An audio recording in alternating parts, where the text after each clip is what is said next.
Hey, welcome to my blog.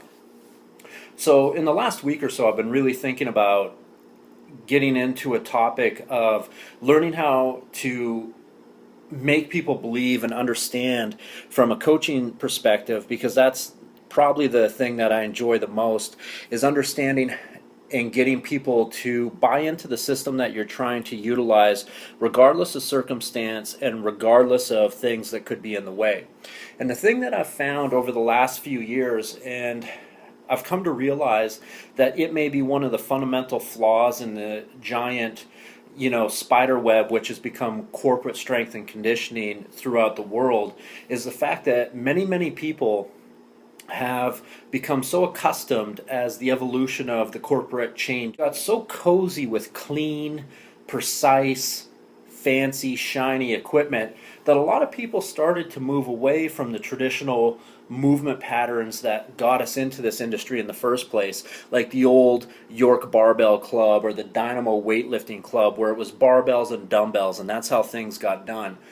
And then there was a little bit of a shakeup with those guys that decided that they're going to start doing workouts that didn't make any sense, and they started growing and growing and growing. CrossFit became something that is massive. But the one thing that they did is they sort of dug up some dirt and threw it onto the face of, especially in North America, corporate weightlifting. And that ideology is growing, even in my opinion, finally outside of CrossFit. I'm starting to see more and more people starting to gravitate towards images, identities, etc. in this industry that are not so pretty, not so perfect, and not so shiny. The idea that to make change, okay, is hard work. It's a fucking grinder. It's sweat on your brow. It's sweating through your shirt. At the hard work and working out sort of got lost somewhere along the way. The idea of coming in for a workout, not sweating through your clothes, sort of got lost when they started handing out towels and shiny shit at the front desk.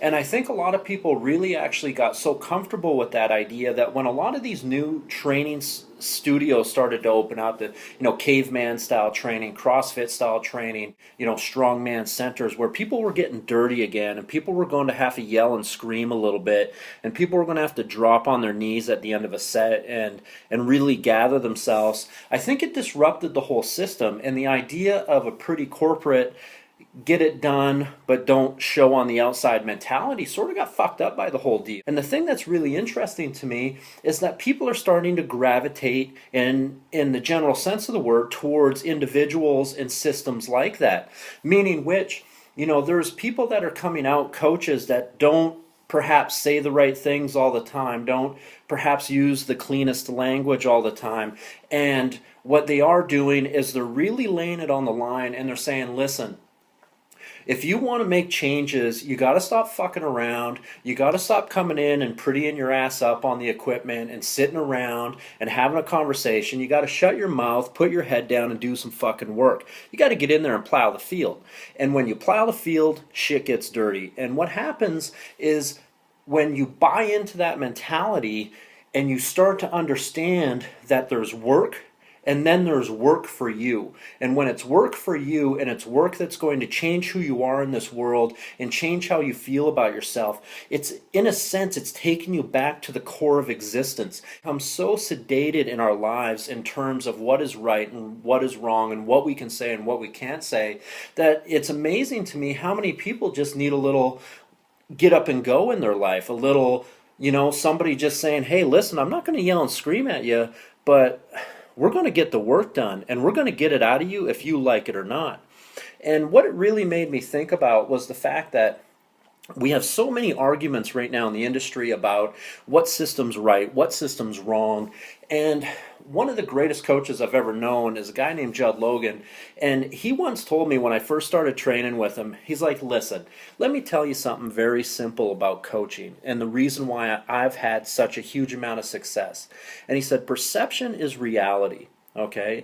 And what he said to me is, you could have complete faith in a bad program and be very successful, or you could fail dramatically having no faith in the best program.